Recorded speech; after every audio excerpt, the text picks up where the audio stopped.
Manager Pro illustre très bien cette phrase de Sun Tzu: celui qui excelle à résoudre les difficultés le fait bien avant qu'elles n'apparaissent.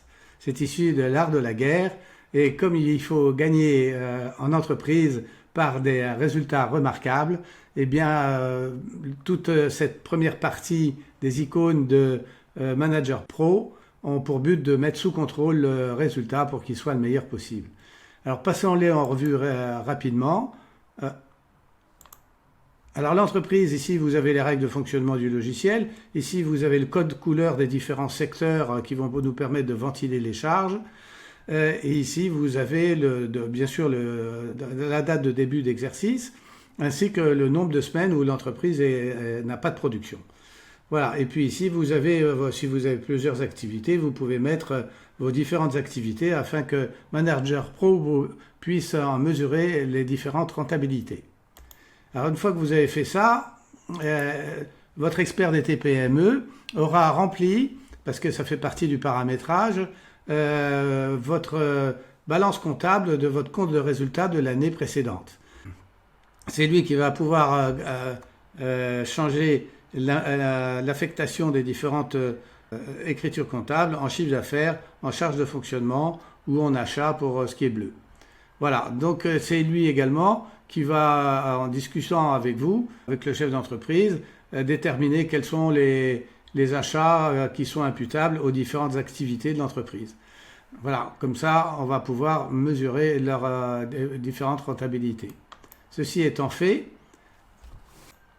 il ne reste plus qu'à obtenir un objectif d'entreprise. Eh bien ici, on va, comme on le sait maintenant, le seuil de rentabilité ne varie que par ces deux variables. Eh bien ces deux variables, on les a importées à l'instant dans la comptabilité. On les retrouve ici, le compte de résultat de l'année N-1, où on va trouver exactement le résultat qui figure sur votre bilan avant impôt.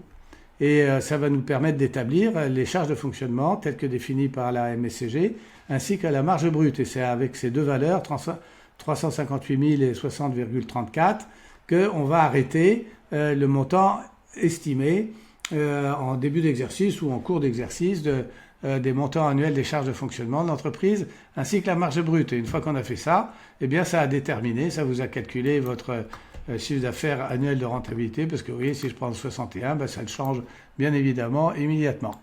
Voilà, donc je reviens à 60.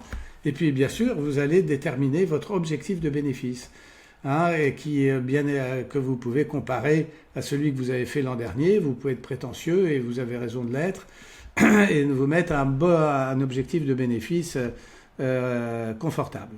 Une fois que vous avez fait ça, eh bien, vous avez paramétré dans le tableau de bord la pente des deux courbes qui sont ici. La courbe en pointillé noir, eh bien, c'est votre seuil de rentabilité, et la bénéfice zéro, et la ligne bleue, c'est le seuil de rentabilité, bénéfice visé compris.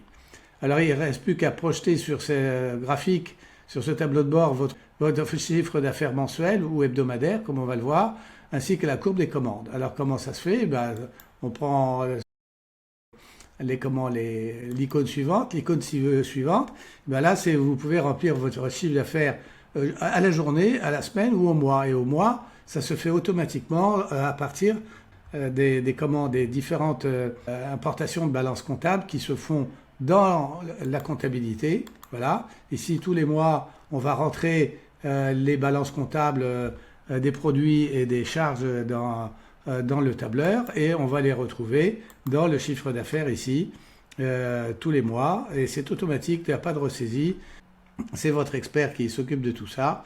Et vous pouvez, une fois que si vous voulez tenir votre chiffre d'affaires à la semaine, pour rester dans la progression et jamais le perdre de vue, eh bien vous pouvez rentrer vos chiffres d'affaires hebdomadaires, et quand arrive la balance comptable, eh bien vous allez rentrer les valeurs comptables et vous effacerez ces valeurs hebdomadaires. Voilà ce qui vous donne ici dans le tableau de bord, vous voyez ce panier avec ici la progression qui vous dit où est-ce que vous en êtes en temps réel. Ici on est sur la base d'une semaine, parce qu'on peut le faire au mois, à la semaine, recalculer vos objectifs. Vous voyez ici on est en fin de semaine 17, donc il en reste 35. et en fonction de ce qui a déjà été fait, on divise le solde par 35 et s'il est inférieur aux 12 660 qui est votre chiffre d'affaires hebdomadaire de rentabilité, ben vous êtes dans le vert. Et en ce qui concerne la production, là on est dans le rouge parce que vous voyez, il nous reste 13 101 à faire par semaine alors qu'on est à 12 660 en chiffre d'affaires hebdomadaire de rentabilité. Et puis ici, ça vous calcule également votre résultat courant et votre résultat hebdomadaire. Donc, ce qui concerne les commandes, eh bien, on va les rentrer au fil de l'eau.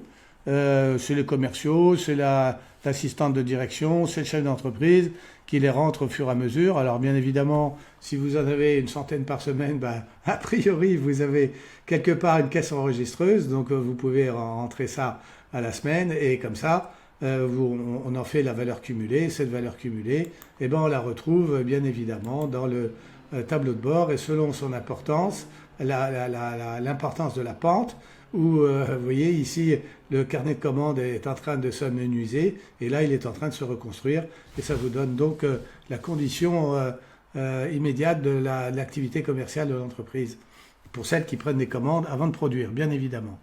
Voilà, donc on a, grâce à l'onglet résultats, maintenant ici vous avez tous vos chiffres d'affaires qui sont rentrés, en cumulé et en mois, que vous pouvez comparer à l'année précédente. Vous voyez, ici vous avez les valeurs l'année précédente pour le chiffre d'affaires, pour les achats, pour la marge brute. Et là, vous mesurez l'évolution de votre marge brute, que vous pouvez éventuellement corriger si jamais elle est très bonne. Ben, si vous êtes par exemple passé à 62%, eh bien, vous allez avoir une baisse de votre chiffre d'affaires, de rentabilité. Et ici, dans le tableau de bord, eh ben, vous avez une avance maintenant de 7320, alors que tout à l'heure, à 60%, on n'était qu'à 900 € d'avance. Voilà, donc ça vous permet de recalculer en permanence votre résultat et vous voyez où vous en êtes. Voilà, donc je repasse sur résultat. Et puis ici, donc, vous surveillez votre marge brute et ici, vous surveillez votre résultat. Et bien, je peux vous dire qu'à la mesure où vous mesurez sans cesse votre marge brute, au moins tous les mois, vous la ferez grandir et elle évitera de déraper.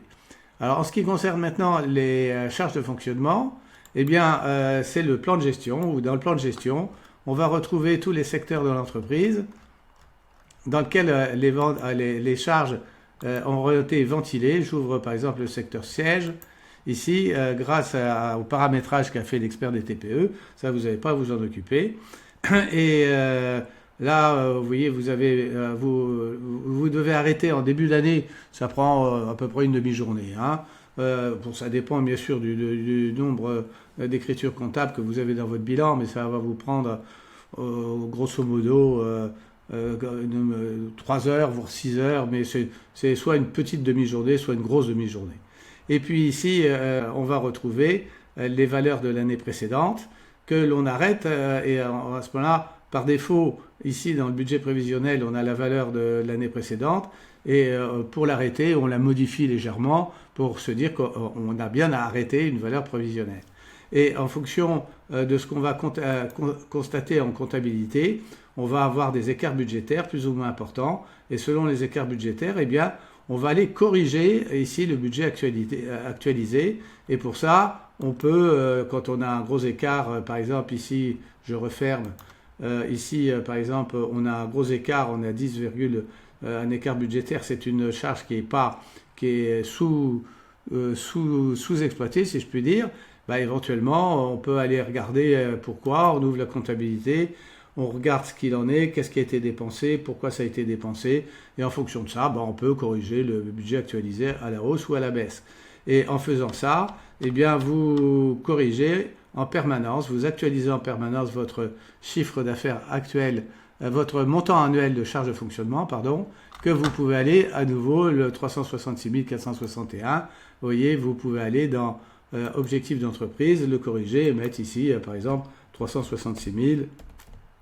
Ce qui, bien évidemment, va changer votre seuil de rentabilité. Là, je vais repasser à 60.